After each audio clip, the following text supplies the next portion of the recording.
Yoga day సందర్భంగా June 21 తేదీ జరిగేటువంటి ఈ కార్యక్రమంలో ముందుగా ప్రకాశం జిల్లాలో ఒక 3 రోజులు అంటే 3 దఫాలుగా ఇక్కడ యోగా కార్యక్రమం నిర్వహించడం జరిగింది. 1 పాకల, 2 కొత్తపట్నం, 3 గాంధీ పార్క్ ఒంగోలులో.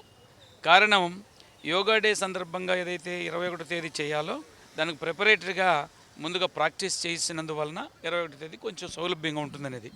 యోగా ప్రాక్టీస్ చేయటం వలన మానసిక ఆరోగ్యం, శారీరకంగా ఫిట్నెస్తో పాటు మానసిక ఆరోగ్యం, మానసిక ప్రశాంతత చేరుతుంది. అది గౌరవ ముఖ్యమంత్రి శ్రీ నారా చంద్రబాబు నాయుడు గారు ఇంటర్నేషనల్ యోగా డే సందర్భం పురస్కరించుకొని ఈ కార్యక్రమం నిర్వర్తిస్తున్నారు. వారు భారత ప్రధాని మోడీ గారు కూడా ఇది ప్రతిష్టాత్మకంగా తీసుకొని దేశం యావత్తు చేయాలంటే దాంట్లో మొట్టమొదటగా ఈ దేశంలో ముఖ్యమంత్రుల్లో మన చంద్రబాబు నాయుడు గారు. ఎందుకంటే చంద్రబాబు నాయుడు గారు ఏ ప్రోగ్రాం తీసుకున్నా దాన్ని సక్సెస్ఫుల్గా నడపడానికి, దాన్ని ఛాలెంజ్గా తీసుకోవడానికి, దాన్ని ఛాంపియన్షిప్ చేయడానికి ఆయన అగ్రగణ్యుడు. ఏ కార్యక్రమాన్ని విజయవంతంగా నడపాలనే కృతనిశ్చయం. ఆ కృతనిశ్చయంలో భాగంగా ఇవాళ ఆంధ్రప్రదేశ్ మొత్తం కూడా జిల్లాల వారీగా ప్రతి మండలం, ప్రతి ఏరియాలో కూడా యోగా డే కార్యక్రమాలు జరుగుతున్నాయి. 21 తేదీ జరిగేటువంటి యోగా కార్యక్రమం విజయవంతం చేయవలసిందిగా కోరుతూ ముగిస్తున్నాను. గాంధీ పార్క్లో ఈ థర్డ్ యోగా సంబంధించి థర్డ్ ప్రోగ్రామ్ చేయడం జరిగింది.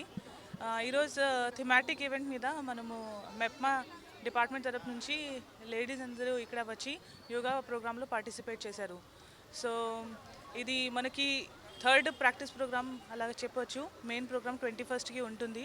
సో ఈరోజు కూడా దాదాపు 400 వరకు వచ్చి దానిలో పార్టిసిపేట్ చేశారు. చాలా చక్కగా జరిగింది. యోగా సంబంధించి ఒక మెసేజే నా దగ్గర ఉంది. అంటే మనము ఒక్కరోజు ఇది యోగా మంత్ ఉంది, 21 జూన్లోనే యోగా చేయాలి అట్లా కాదు. మనము యోగా ఎప్పుడు ఇది మీకు గుర్తుపెట్టడానికి, ఇది ప్రతిరోజు మన లైఫ్కి ఒక ఇంపార్టెంట్ పార్ట్ ఉండాలి. మన ఆరోగ్యానికి ఇది చాలా ఇంపార్టెంట్.